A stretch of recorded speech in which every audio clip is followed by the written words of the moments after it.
Well, we have more rooms to explore. Let's save. I haven't done anything I regret. Well, I mean, I have, but I've not done anything I'm taking back. You carefully approach the window at the far end of the hall. That sure is a cliff. There is nothing below the window but the tops of distant trees, the ground having crumbled away. The only thing stopping you from plummeting to your death is the straining foundation that still somehow holds this place together. At least for now. Jesus. Let's go in the middle room. Oh boy, we got a haunted nursery, everybody. The top shelf is occupied by antique picture books. Dick and Jane, nursery rhymes, ancient editions of Grimm's fairy tales. The lower shelves are full of educational material, from children's encyclopedias to writing practice workbooks. From the sheer number of learning-oriented books on the shelf, you get the impression that the children who lived here were not supposed to be as interested in fun and fiction as they were in diction and spelling. Damn. One of those families, got you. Your family may have been wealthy, but maybe not in joy. And now I sell rocks on Etsy for a living, so I'm sure my family loves me. My ancestors are glowering at me as I go around selling rocks on Etsy and being gay and ace. Oh my god. You leaf for a few of the practice workbooks, gently turning the near-crumbling pages. Reasons Mummy should take me and Mary Bell to the zoo. 1. We have been very good girls and have not cried for a whole week. 2. Mary Bell says elephants are so big and I would like to see one. 3. I think it would be very fun and Mummy would have a good time. All are signed with the carefully scrawled signature of Alexandra Scarlet. You flip through the rest of the books, your eyes unfocused as the many practice sentences and letter copying pages flash by. But something near the back of the book gives you pause. In a section that starts with the prompt "Today Alexandra continues with, "Talked to the boy in the wall."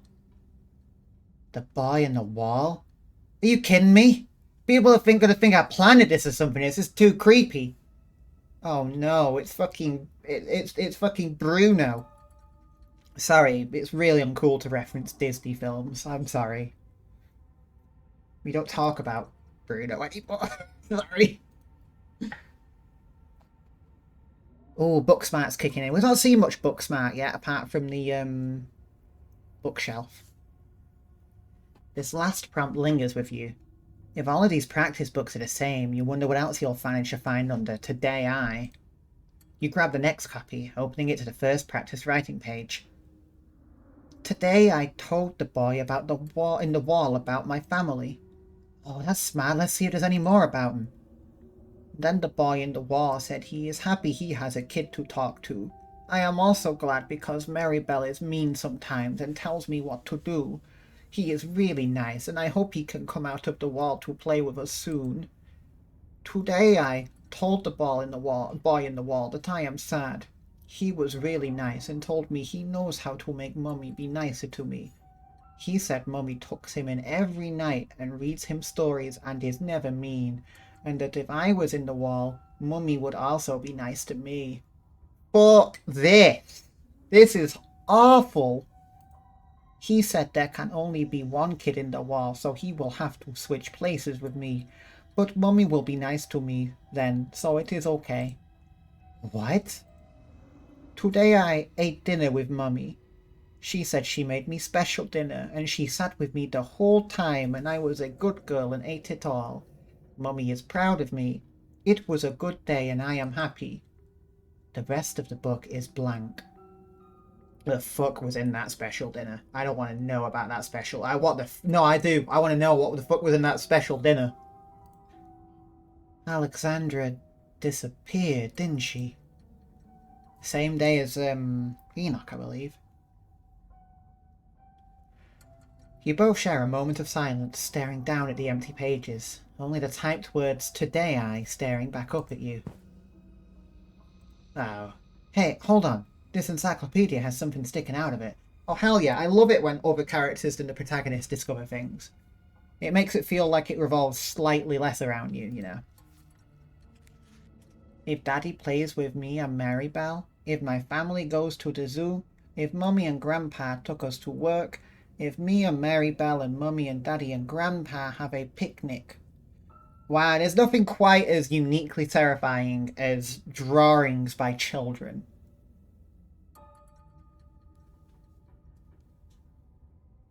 I love how in the first one, Daddy's just holding the children in the palms of his hands. If Mummy and Grandpa took us to work, there's got to be clues here. Like, this has got to. If I was a bit smarter and had a better understanding of family trees, I feel like I could like glean some kind of horrifying truth from these pictures, you know?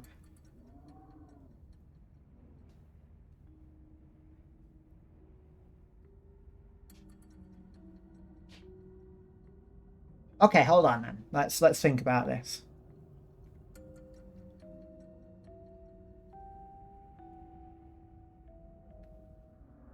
Me and Maribel and Mummy and Daddy and Grandpa have a picnic. So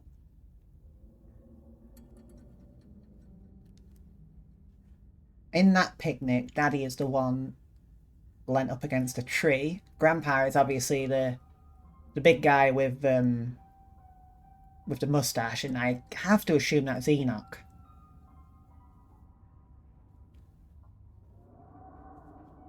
Okay, right then. All are signed with the carefully scrawled signature of Alexandra Scarlet. There's a strange fantastical element to these pictures. Everyone is smiling and sitting together as any family would in a child's drawing, and yet it feels like these are drawn in the same hopeful way a child would draw a unicorn. Expressions of some reality that Alexandra could only dream of. So in other words, the family was... I mean, we knew this already, but like, these are fantasies. And the family... This was not the dynamic of the family, even slightly. If Daddy plays with me and Maribel. Daddy never plays with them. Oh, man. There are less joyful illustrations as well. Daddy napping shows their father sleeping in a chair, a bottle of brown liquid conspicuously drawn on the table next to him. The girl's hovering in the doorway some distance away. There's a little tiny child with them always. Like, is that a doll or a smaller child? Mummy going to work. That's them sad. And once again, even the son's sad. Once again, there's that little child though. Wait a minute. Wait a fucking minute.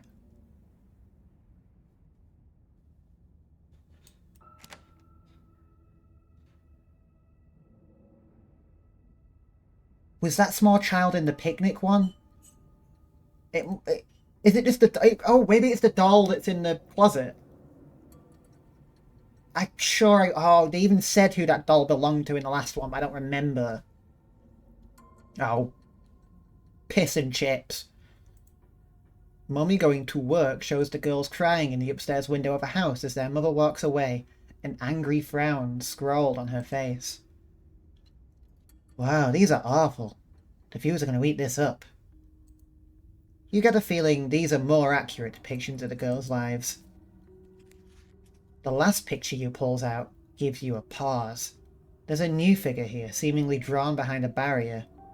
The two girls sit on the other side, smiles on their cartoon faces. The boy in the wall. There he is again. I'm assuming at this point he was definitely real. I wonder what he looked like or if they ever actually saw him. Stella makes sure to linger on the image, getting plenty of B-roll of the scribbled lines. I hate... Oh, this is so awful. Oh. And now we have no choice but to continue to follow the footprints. It's like even the procrastination is horrible. We're just procrastinating by doing other horrible things before we confront the horror. You continued following the trail of footprints, approaching the farthest room down the hall. The door was clearly meant to be hidden, but it's been left open. Gretchen begins to shake in fear, whining meekly as she glances around the room with wide, anxious eyes. That's a fucking ritual circle. That's a fucking ritual circle. It has to be. I'm sorry, I don't, like... I can tell because it's like, I don't know, it's just that circle in the light. Maybe it's a game of hopscotch. Circle edition. Oh, I hate this so much. This needs to end soon. It's okay, Gretchen. It's just a big empty room. There's nothing to be scared of. That's a fucking ritual circle. It pains you to stand in this space. Emotions hang over you, strong, oppressive, and overwhelming thoughts that threaten to fill your lungs. You don't feel death here. You feel something worse. A deeper loss. One that's left a wound that has refused to scar. You can't help but fixate on the carpet in the middle of the room. The corner is rumpled, as if it had recently been moved. We can only move that carpet if we're mystical? Are we kidding?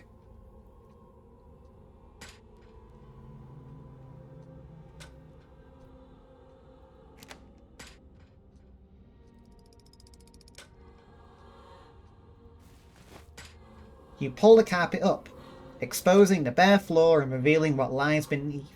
It's a fucking ritual circle, I knew it! Why?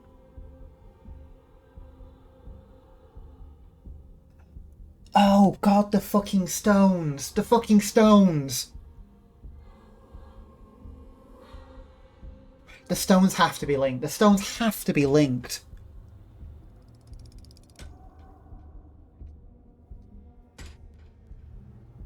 Oh my god.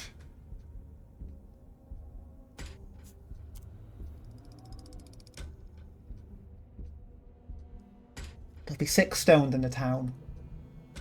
Or 5 stones in the town. Or, like, are these the stones? Or are they the stones? Because it means there's either 5 or 6 stones. But there's no fucking way the stones are not connected to this.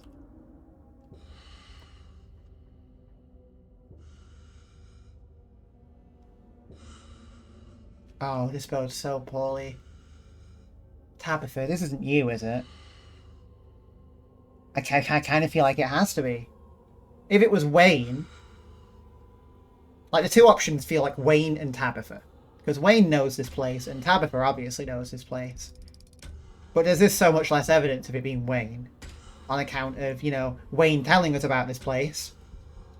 And Tabitha being like, hey, don't fucking go anywhere in this house apart from where I've told you to go. Don't clean anywhere. The housekeeper is not to clean anywhere.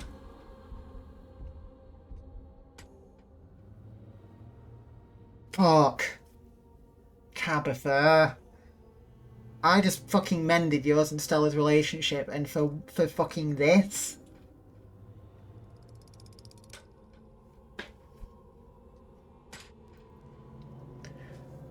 The circle emits a now uncomfortably familiar feeling. You can feel your gaze forced to crawl over every intricate detail of the carving in front of you. Is this some kind of magic circle in the Scarlet estate?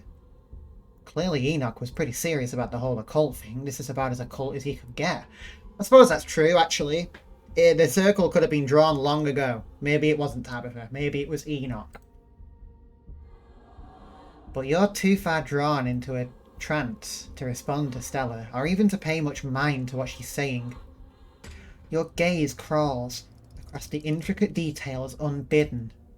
The serpents wrapped around the staff give you flashes of the room beyond the morgue, and the darkness that swept through the house once it had been uncovered. The fists and chains make you feel like you're back in the claustrophobic confines of the mine, surrounded by that angry hammering of its memories.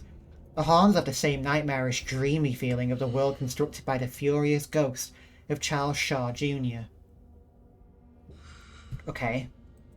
So, we've seen the serpents, the fist and the chain, and the horns. That means we've yet to see... We've seen that one, and that one. We haven't seen whatever that is, I can't make it out. And we haven't seen that one. Is that a horn of some kind, or like a... The others are new to you. The feelings they emit are less intense, giving only vague impressions of what they might be tied to. Golden fields, the mewling of fresh souls just slithering out from the room and desperate to be fed. Another that rings like bells in your mind, calling you not towards it, but away from it, pushing you from its threshold and into the darkness. But the central symbol is the strongest of all. It echoes out across the room, a vast ego proclaiming its dominance. You okay? Oh no, did the circle do something to you? Talk to me, Jam. Snap out of it.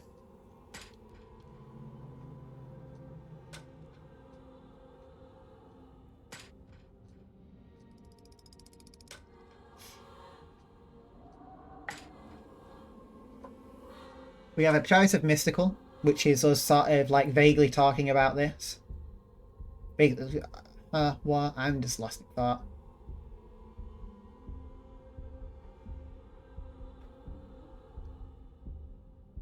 I feel like this one. I feel like this one. Between what happened yesterday, I feel like I've been losing my mind over the course of the week. Like, bit by bit, I'm losing my free will. That's heavy, Jam. We're gonna get to the bottom of all this, I promise. I love the fucking, that's rough, buddy reaction from Stella. I mean, what else can she say? Like, I get it. I understand.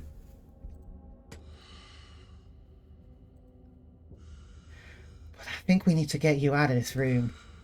She flashes you a confident smile, her eyes shining as they meet yours. Her faith in you is unwavering. Stella crosses the room, training the camera on the door at the far side. Like the way you entered, it too has been left ajar, inviting you to explore what might be behind it. The doors to this room seem like they'd be totally invisible if they hadn't been left open. There aren't handles or anything, just keyholes.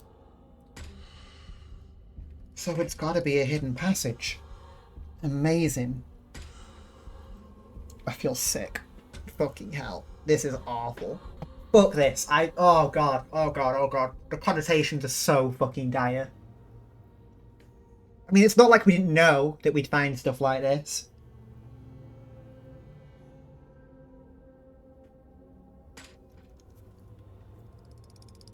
It's gotta be a hidden passage. Amazing. Your family really pulled out all the stops when it comes to creepy stuff. Thanks, Stella. That means so much to me. You exit into a short hallway. There are stairs here leading back down to the lower floors, but there's also another door. We saw this door in one of these sort of closing cutscenes, didn't we? That's a door with lots and lots of locks on it. And scrape marks. And like a damage to the bottom. Some violent shit has happened here. It's hanging ajar, the many locks and deadbolts along its edge glimmering in the weak morning light.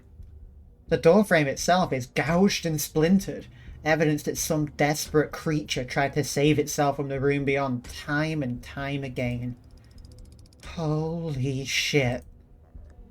Gretchen's whining reaches a fever pitch. Geez, okay. I get it. The scary room is just too scary for a little dog like you.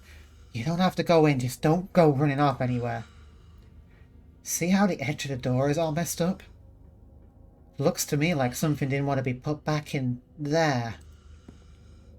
Before you can stop her, Stella steps into the little room, her camera drinking in every detail. Oh my god. You step forward to join her, Gretchen remaining rooted to the floor outside. Oh, please, I don't like leaving Gretchen unattended here.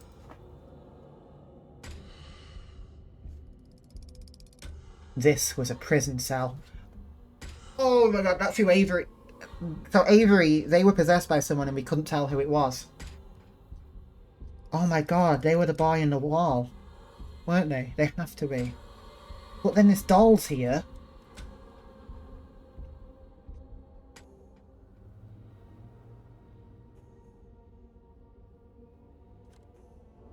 This was a prison cell. Everything about this place reeks of neglected humanity. The walls are covered in scratches. Legible words mixed in with nonsense of desperate clawing. The one window, set high in the far wall, is fitted with a thick pane of glass, as if the iron bars just beyond it wouldn't be enough to hold the imprisoned. How tough do you have to be to claw stone? Is this similar to Reese? If this is similar to Reese, then...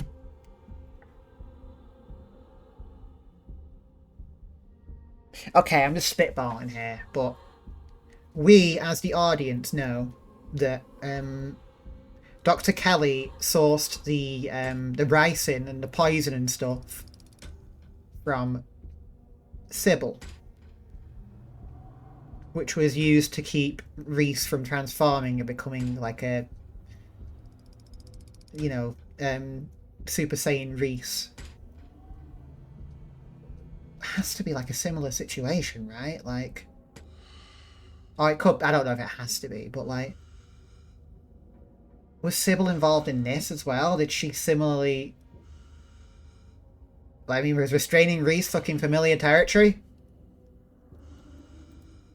You can't help but notice that the doll from your closet sits watching you from the bed, one eyelid drooping. It has an...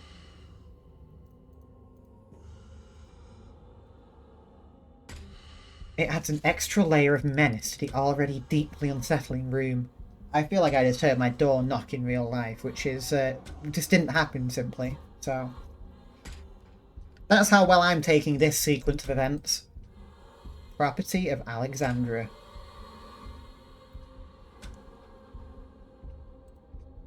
Look at all these scratches in the wall. Did a person do this? And imagine how much it must have hurt. It stinks too. Like nothing I've ever smelled before. I've been in sewer drains that smell better. Tabby? What happened here, Jam? What the hell happened here? The pain radiating from these walls howls through your mind. Whatever lived here lived in constant torment. Yeah, no shit, Mystical. What is this fucking, like Star Trek Deanna Troy-ass, like, I sense great anguish, Captain. Of course whatever lived here lived in constant torment. But the etchings on the wall are more than just evidence of the suffering that went on to here. Whatever was trapped in these walls was trying to send a message to you, or to anyone who might happen across it. Okay, better. Now we're getting somewhere. Your eyes are drawn to the massive almost letters dug as deep into the brick as this cell's prisoner could manage, highlighted with whatever pigments were available. It almost looks like a word, though none of the lines meet up, causing you to constantly doubt whether the letters at all are just lines that fool the eye into imagining shapes that aren't there. It's like O-V-A.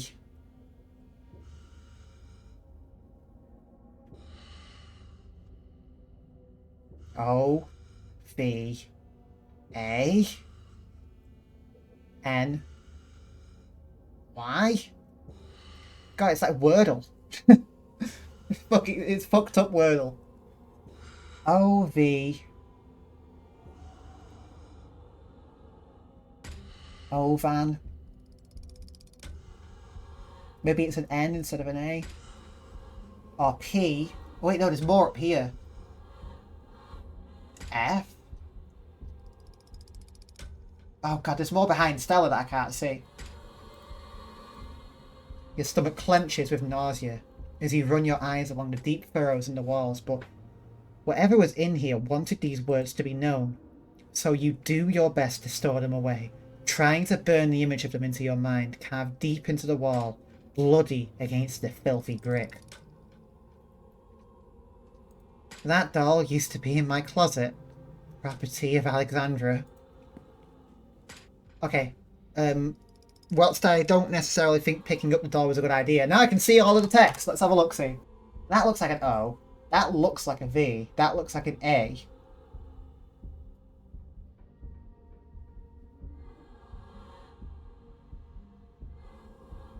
It's no good. I can't make it out. I just simply can't. Stella walks over to the doll to examine it. Property of Alexandra. It's always talked about how she went missing. It's one of our town's urban legends. I wonder if they ever found her body. Maybe there wasn't a body to find.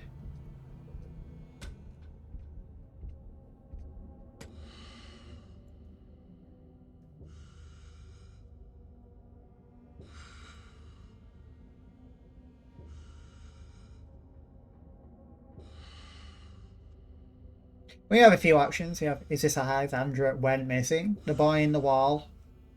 Who do you think was kept here? Jesus Christ. I'm not, no, I'm not going to say that, that would be foolish. I'm not ready to confront that. That is tempting. Like, are you sure we should post this? Like, because holy shit. I'm struck between, are you sure we should post this video and mentioning the boy in the wall? I'm going for this one. Are we sure you should post this video? You and Stella are interrupted by a sound wrapping around you. Music. The tinkling of piano keys played by a clumsy hand. They echo up a narrow staircase at the end of the hall. One you've yet to travel. You hear that creepy music, right? Stella seems uncharacteristically shaken. She clutches at your arm, the camera trembling in her hand. Oh God, someone else is in here. You know who you'll find if you choose to follow the tune. It's an invitation. Wayne's blackened fingers sending out a message across the quiet house. The two of you stagger back into the hall.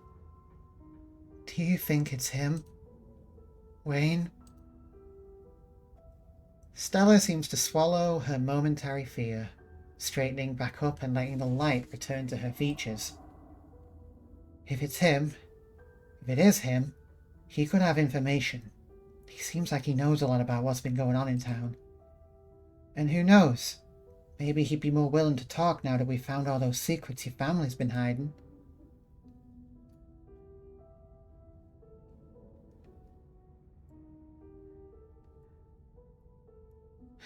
Oh, this is difficult. I don't want to bring Stella. I don't want to bring Stella towards Wayne. I really, really fucking don't. I'm genuinely worried because Wayne has vaguely threatened her.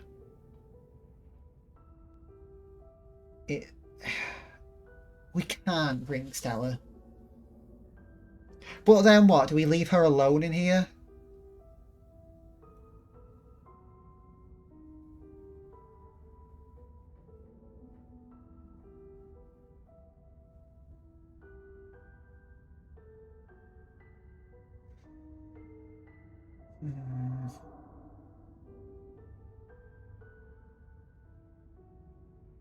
I mean, let's face it, he probably knows that Stella's here. He knows everything. This fucking guy.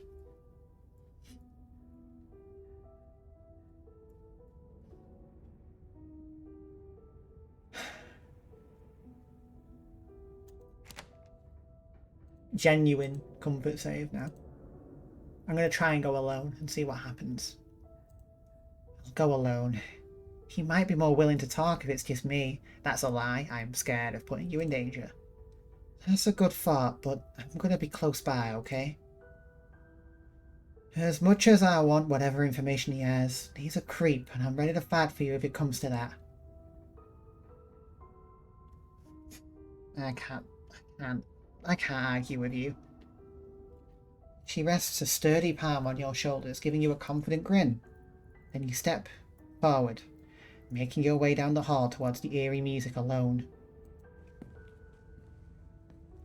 The stairs take you into what you have to assume was once a servant's quarters, a network of cramped passageways hidden away behind the expansive rooms of the estate without so much as a window for illumination. But you persist and descend deeper into the bowels of the Scarlet estate, the echoing piano your only company. Soon enough you see light again, the sun creeping in through the edges of a nearly hidden door. You're at the end of another long corridor. Its high ceilings and tall windows are almost disorienting as you step out from the cramped, gloomy stairwell. The music echoes mournfully in the vast space, a chorus of wind adding a melancholic harmony as it whips in from the overgrown courtyard outside. It finally stops as you reach the doorway. Wayne stands from the bench. Thank you for coming alone. He makes his way down the tilted floor towards you. The sheets covering the old furniture flutter as a slight breeze sweeps through the room, carrying with it the smell from the wound that is his body as he approaches step by careful step. I hope you enjoyed the sightseeing. He stops just a few paces away. And I trust you understand the implications of everything you've seen. If you aren't careful and put your faith in the wrong people, things could go very, very wrong for you.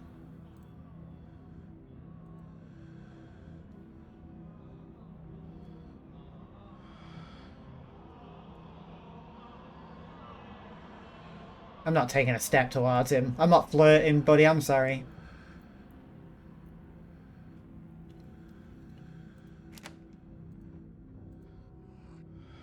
Oops, I accidentally saved over my comfort save. Okay, no going back now. Whoa! What's with the dramatics? Isn't this all a little theatrical? There were things you needed to see, and I doubt you would have been interested in a private guided tour. Not when I'm the one who would have been giving it. And once I'd helped you find what you needed to find, I wanted you to choose to come to me, to know you were truly open to a conversation.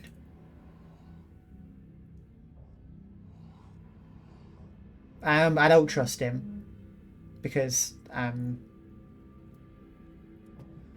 you threatened Stella, so fuck you forever, until you apologise for that. I wish I had an opportunity to confront him on that, honestly. How do I know you're the right person to trust? If you're still asking questions like that, I know there's nothing I can say that will convince you. But I will keep looking out for you, whether you trust me or not. Okay, well, I appreciate that, I guess. This is your own doing. I might have been a bit more reticent to this if you hadn't threatened Stella. It's as simple as that. Who lived in that last room? Wayne cocks his head almost playfully. I did. I'd been in that room a long, long time. Though my being free now is meaningless in the grand scheme of things. The town itself is enough of a prison that I might as well still be stuck behind that door. Ah. Huh. What? But at least I'm free enough to warn you.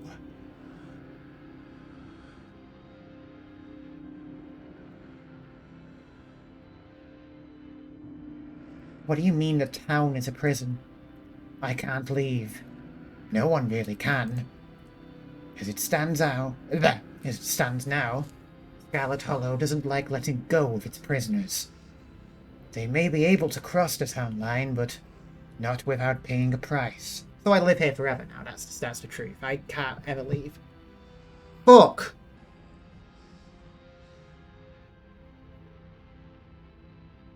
Tabitha left to go to college. And shit went down. Stella left to go to college. And while she was on her way back from the viewing, that horrible fucking thing happened.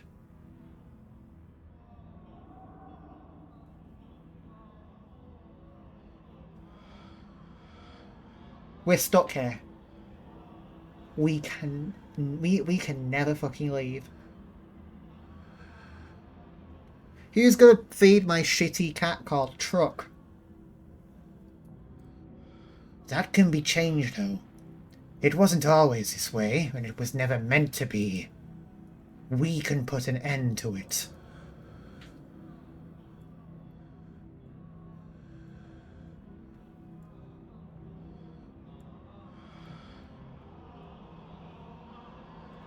What was with the doll in that room? She liked it, so I liked it too. It was nice to see it again after so many years. Does Tabitha know about all this? Of course. Why do you think she invited you here?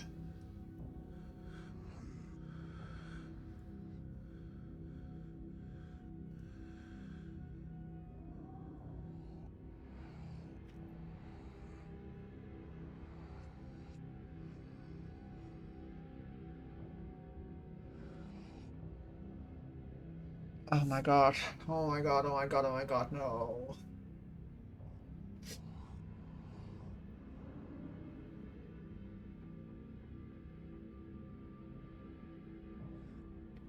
She didn't know me then. It's different now. We've bonded.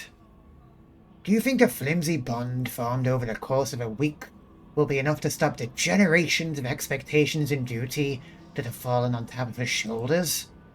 Do you want to bet your freedom on that bond? Tabitha will always be a Scarlet.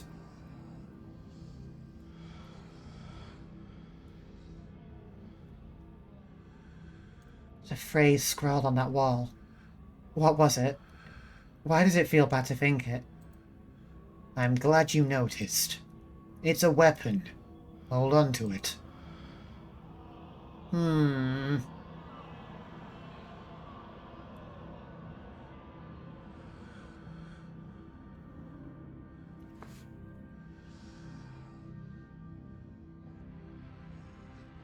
So ultimately, we can say we don't believe him. We can say we trust him, but we don't know what to do. We can fully align ourselves with him. We can be like, fuck you. I think I'm just overwhelmed. I think my eye bags might be back.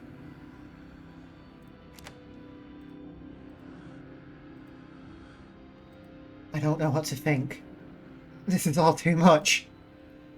I understand. You came from a normal life and walked into a nightmare. I'm sure you're overwhelmed. But a final word, if you'll allow it. The witch holds some of the final pieces. Find her. Pry them from her hands. And then everything should start falling into place. The fort feels slippery. You're unable to hold onto it, and the holding is painful, like you're gripping onto it in white-knuckled fists. You're forced to let go.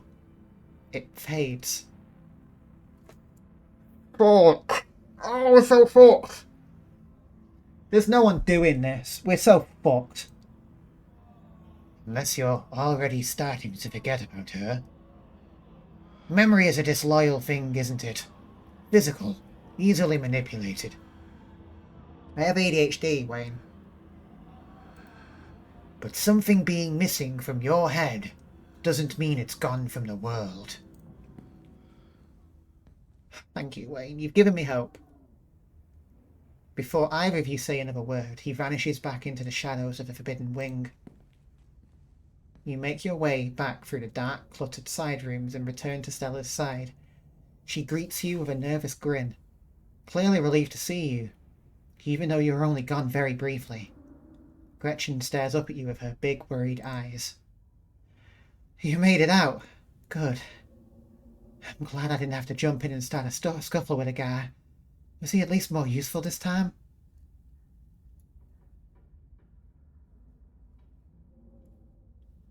I'll tell her. You share everything he said. Stella focusing the camera on you and nodding along as you talk. Tabitha. No. I can't believe she was in on anything your family did. I just can't. She wouldn't willingly go along with something like that. I refuse to believe it. He clearly has ulterior motives, right? He's totally trying to turn you guys against each other, right? Let's just get out of here, yeah? Like, now? She takes your hand, her grip strong if trembling, and gives you what feels like a poor attempt at a confident grin. Together, you make your way out of the Forbidden Wing, practically running until your feet hit solid ground and skin is embraced by crisp autumn sunlight. The warmth you and Stella shared last night seems to fall apart in the fresh air, shaken by the unearthed secrets of your family's past. A tense silence holds between the two of you as your mind does its best to grapple with what you found. the cell, the doll, Wayne's insinuation that Tabitha has known about all of this, and even more that she has partaken willingly in your family's crimes. Not only that, but she has designs for you. Is it true? Your eyes dart back up to Stella. Her gaze is fixed on some non-existent point far off in the distance, and you can only try to imagine what she might be thinking. Maybe she feels you're connected in some impossible way to what you've just discovered, like you carry whatever went on there in your blood. And Tabitha, who had lived under the same roof as that cell her entire life. The silence feels like a terrible thing, like detritus clogging the air, suffocating the fragile growth of a barely formed relationship. There's a feeling that the longer you wait to say something, anything, the more your tentative relationship will unravel second by second. So say something, say anything, just break this awful silence already.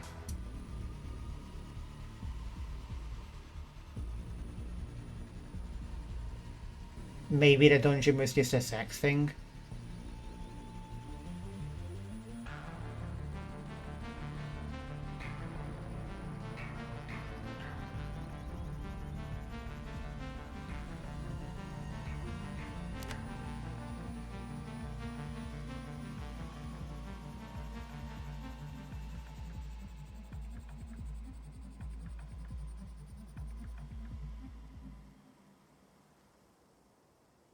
Do you think Tabitha knows? What? Is this because of what Wayne said? I wouldn't trust that creep to tell the truth about anything. Have you forgotten that he's been stalking you? And Tabby's not the kind of person to lock someone away in some sort of dungeon. I know her. She's not the sort of person who would keep something like that hidden from me.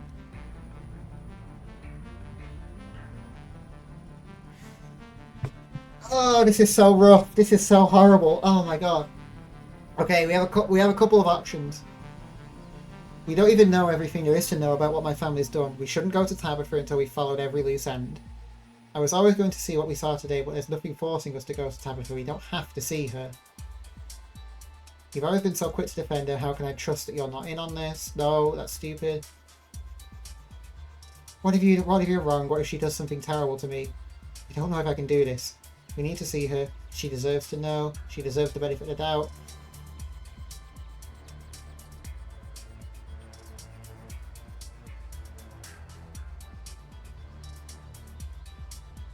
Fuck. Oh my god, this is awful. This is so awful. And I know I can't even explore freely. I know how this game works. If I push this too much, she's going to be very unhappy. But then again, like, there is a potential that, like, fuck, Stella, this is a different situation for me than it is for you. I might be the one getting fucking imprisoned here if this is true.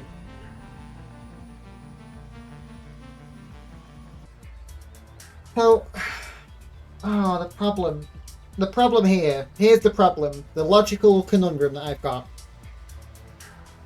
It's not that I don't trust Wayne, but he's not really earned my trust. I trust Stella more, but her argument is purely emotional. You know what?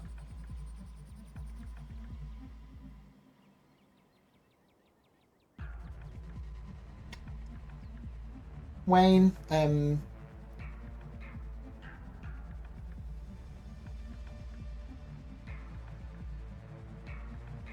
you need to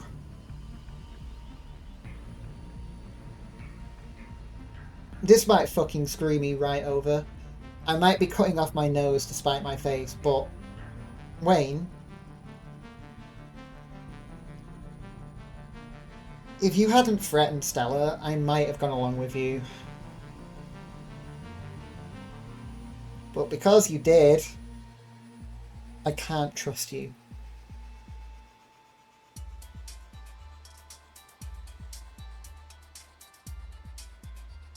Which is really annoying because I think you might be right. But I can't trust you. You're right. We need to see her. She deserves to know what we found in there. I palpable wave of relief washes over Stella. Yeah? Really? Okay, then we're going to the mines. Come on.